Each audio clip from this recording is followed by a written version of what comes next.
நான் நிறைய ட்ரை பண்ணிட்டேன், அட்ஜஸ்ட் பண்ணிட்டேன். ஆனால் என் கனவுகளை விடணும்னா அது முடியாது. இந்த வார்த்தைகள் அவளோட உள்ளத்துலேருந்து வந்தது. இந்த முறை அவள் அழலை, அதே சமயம் தலையும் குனியே இல்லை. அவள் பேசினா. அது அவளோட போராட்டத்துக்கான ஆரம்பம். இந்த வார்த்தைகள் அவள் மனசில் அடிச்சுக்கிடுச்சு. அவளோட கண்ணீர், அவளோட பயம் எல்லாம் நினைவுக்கு வந்துச்சு. இந்த நிமிஷம் ஒரு டிசிஷன். கெஜாவோட ஹஸ்பண்ட் அவளுக்காக பேசுவானா, இல்லை இந்த வாட்டியும் அமைதியாக நிற்பானா அப்படின்னு கெஜா பார்த்தா. பட் அவன் அவளை படிக்க விடுங்களம்மா அப்படின்ட்டு சொல்லி சொன்னான்.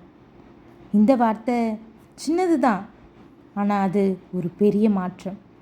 இந்த முறை ஷாக்கு கெஜாக்கு இல்லை, அவங்க மாமியாருக்கு தான். இந்த வீட்டில் யாரும் இப்படி அப்போஸ் பண்ணது இல்லை. இந்த நிமிஷம் அவளோட உள்ளத்தில் ஒரு அமைதி வந்துச்சு. ஆனால் இது முடிவில்லை. இந்த போராட்டம் இப்போ தான் ஆரம்பமே ஆகுது.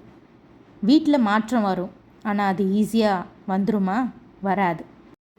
இந்த வாட்டி கெஜாவோட ஹஸ்பண்ட் கெஜாக்காக பேசினான். ஆனால் இந்த பதில் யாருக்குமே பிடிக்கல. அவங்க மாமியாருக்கு இன்னும் கெஜா மேலே கோவம் தான் அதிகமாச்சு. நம்ம பையனே நம்மளுக்கு எதிராக பேசுகிறான் அப்படின்ட்டு. கெஜாவோட வீட்டில் இனிதான் நிறைய பிரச்சனைகளே ஆரம்பிக்க போகுது. அது என்னென்னன்றதை அடுத்தடுத்த எபிசோடில் பார்க்கலாம். இந்த கதை பிடிச்சிருந்தா லைக் பண்ணி சப்ஸ்கிரைப் பண்ணுங்கள்.